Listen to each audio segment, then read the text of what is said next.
കൊണ്ടിരിക്കുന്ന ഇസ്രായേൽ സൈന്യത്തിലെ ഏകദേശം 31 സൈനികരാണ് ഇതിനോടകം കൊല്ലപ്പെട്ടിരിക്കുന്നത്. അതായത് ഡയപ്പർ ബോസിന്റെ മൂഡ് ചെറുതായിട്ടൊന്ന് ഹിസ്ബുള്ള കീറി തുടങ്ങിയിട്ടുണ്ട് എന്നുള്ളതാണ് ഇതുകൊണ്ട് മനസ്സിലാക്കുന്നത്. ഇസ്രായേൽ ഇന്ന് വരെ ഏതെങ്കിലും ഒരു രാജ്യത്തിന്റെ അതിർത്തിയിൽ നിന്നും പുറകോട്ട് പോയിട്ടുണ്ടെങ്കിൽ, തോറ്റ് പിന്മാറിയിട്ടുണ്ടെന്നുണ്ടെങ്കിൽ അത് ലെബനോനോട് മാത്രമാണ്. കൂടെയുള്ള അല്ലെങ്കിൽ ചുറ്റുഭാഗമുള്ള ജോർഡാനോ അല്ലെങ്കിൽ സിറിയയോ അല്ലെങ്കിൽ ഈജിപ്തോ, ഈ 3 രാജ്യങ്ങൾ സംയുക്തമായിട്ട് ശ്രമിച്ചിട്ട് പോലും ഇസ്രായേലിനെ ഇന്നേ വരെ കീഴടക്കാൻ പറ്റിയിട്ടില്ല.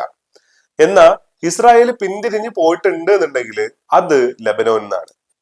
ആ ലെബനോനിലാണ് വീണ്ടും ഇസ്രായേലിന്റെ അതിക്രമം നടക്കുന്നത്. ഗ്രേറ്റർ ഇസ്രായേൽ പ്രൊജക്ടിന്റെ ഏറ്റവും വലിയ പ്രധാനപ്പെട്ട ഭാഗമാണ് യഥാർത്ഥത്തിൽ ലെബനോൻ എന്ന് പറയുന്നത്. ലെബനോനെ അവർക്ക് വിട്ട് കളഞ്ഞുകൊണ്ട് ഒരു കാരണവശാലും അവർക്ക് ഗ്രേറ്റർ ഇസ്രായേൽ സ്വപ്നം നടപ്പിലാക്കാൻ പറ്റില്ല. അപ്പൊ ഒരു വിധത്തിൽ അല്ലെങ്കിൽ പാവ സർക്കാരിനെ എങ്കിലും അവിടെ പ്രതിഷ്ഠിച്ചിട്ട് ലെബനോനെ ഗ്രേറ്റർ ഇസ്രായേലിന്റെ ഭാഗമാക്കണമെന്നുണ്ടെങ്കിൽ അവിടെ നിന്ന് ആദ്യം അപ്രത്യക്ഷമാവേണ്ടതും അവിടെ നിന്ന് ആദ്യം ഇല്ലാണ്ടാവേണ്ടതും യഥാർത്ഥത്തിൽ ഹിസ്ബുള്ള എന്ന് പറയുന്ന ടീമാണ്. അവരാണെങ്കിലോ ഈ ഇറാന്റെ ശക്തമായ ബാക്കപ്പിലാണ് യഥാർത്ഥത്തിൽ പ്രവർത്തിച്ചുകൊണ്ടിരിക്കുന്നുള്ളതെന്നുള്ളതും കൂടെ നമ്മൾ കാണണം. കാരണം സിറിയയില് ബഷാർ അൽ അസദ് ഉണ്ടായിരുന്നു. ബഷാർ അൽ അസദ് വഴി യഥാർത്ഥത്തിൽ ഹിസ്ബുള്ളയായിട്ട് നല്ല കണക്ഷൻ ഇറാൻ ഉണ്ടായിട്ടുണ്ട്. എന്നാൽ അസദിന് ശേഷം തരിപ്പണമായിട്ടിരിക്കുന്ന ഈ പറയുന്ന സിറിയയിലൂടെ യഥാർത്ഥത്തിൽ വളരെ ഊർജിതമായിട്ടുള്ള കണക്ഷൻ തന്നെ ഇറാന് ഈ ഹിസ്ബുള്ളയായിട്ട് കണക്ട് ചെയ്യാൻ പറ്റുന്നുണ്ട്. അപ്പൊ അതിന്റെ ഭാഗമായിട്ട്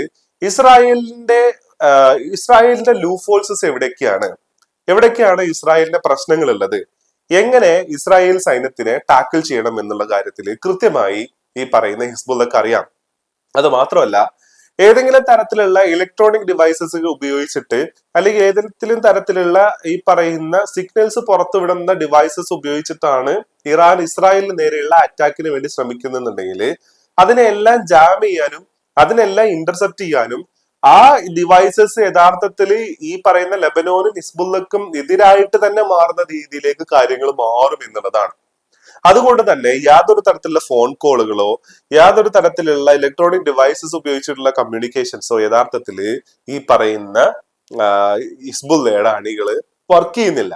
പകരം ദൂതന്മാരെ അയക്കുക, കത്തുകൾ കൊടുത്തുവിടുക പോലെയുള്ള പരിപാടിയിലൂടെയാണ് ഇവരുടെ കമ്മ്യൂണിക്കേഷൻ നടത്തുന്നത്.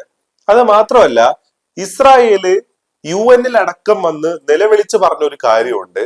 അതാണ് ഹിസ്ബുള്ളയുടെ കയ്യിലുള്ള ഡ്രോൺ. ഇതിന്റെ വീഡിയോസ് നമ്മൾ പലപ്പോഴും ചെയ്തിട്ടുണ്ട്. FPV ഡ്രോണുകൾ ഉപയോഗിച്ചിട്ട് ഫൈബർ ഒപ്റ്റിക് കേബിളുകൾ വഴി കണക്ട് ചെയ്തിട്ടുള്ള ഡ്രോണുകൾ ഉപയോഗിച്ചിട്ട് ഇവർ അറ്റാക്ക് ചെയ്യുന്നത്. ഡയപ്പർ ടീം യഥാർത്ഥത്തിൽ ഈ ഡ്രോൺ മൂട്ടിൽ വന്ന് പൊട്ടുന്ന സമയത്ത് മാത്രമാണ് ഇതിന്റെ പ്രസൻസ് തിരിച്ചറിയുന്നത് എന്നുള്ളതാണ് ഇവർ അനുഭവിക്കുന്ന ഏറ്റവും വലിയ പ്രശ്നം. അത് മാത്രമല്ല, ഈ പറയുന്ന നിർബന്ധിത സൈനിക സേവനത്തിന് പോവാതെ ആളുകൾ ജയിലിലേക്ക് പോകുന്ന രീതിയിലുള്ള സ്ഥിതിവിശേഷവും കൂടെ യഥാർത്ഥത്തിൽ ഇസ്രായേലിൽ നിലനിൽക്കുന്നുണ്ട് എന്നുള്ളതാണ്.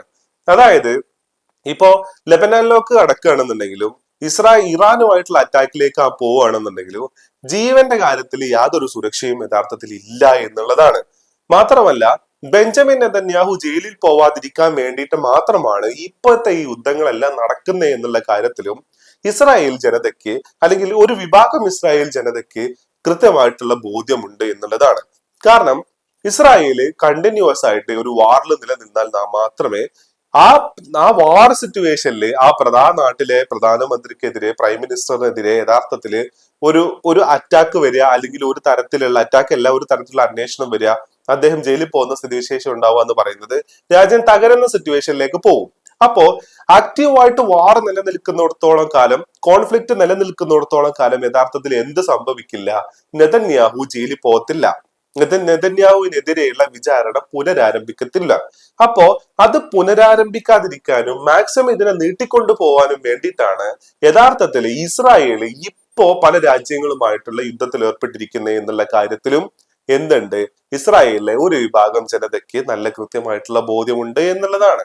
അപ്പോ ആ ബോധ്യം നിലനിൽക്കെ നെതന്യാഹുവിന്റെ പ്രൈവറ്റ് ആവശ്യത്തിന് വേണ്ടിയിട്ട് മാത്രമാണ് ഇപ്പത്തെ ഈ കാര്യങ്ങളും യുദ്ധങ്ങളും പോകുന്നത് എന്നുള്ളത് അറിഞ്ഞിരിക്കെ അപ്പോഴാണ് ഏകദേശം 31ഓളം സൈനികർ ഈ പറയുന്ന തെക്കൻ ലെബനാനിൽ കൊല്ലപ്പെട്ടു എന്നുള്ള വാർത്തയും കൂടെ വരുന്നത്. മാത്രമല്ല, കൊല്ലപ്പെടുന്ന സൈനികരുടെ വീഡിയോസ് അടക്കം അതായത് അവർ കൊല്ലപ്പെടുന്നതിന് മുന്നേ എടുത്തിട്ടുള്ള അവർ വീഡിയോസും കൊല്ലപ്പെട്ടതിന് ശേഷം അവർ മരിച്ചു കിടക്കുന്ന രീതിയിലുള്ള ഫോട്ടോസ് അടക്കം വെച്ചിട്ട് യഥാർത്ഥത്തിൽ സോഷ്യൽ മീഡിയയിൽ ഇപ്പോ കാര്യങ്ങൾ സ്പ്രെഡ് ആയിക്കൊണ്ടിരിക്കുന്നുണ്ട് എന്നുള്ളതും കൂടെ കാണണം. അപ്പൊ ഇസ്രായേൽ ജനതയിൽ ഉണ്ടാക്കുന്ന കുറച്ച് ഭീതിജനകമായിട്ടുള്ള സിറ്റുവേഷനും കൂടെ ഇതിന്റെ കൂട്ടത്തിൽ നമ്മൾ മനസ്സിലാക്കേണ്ടതാണ് എന്നുള്ളതാണ്.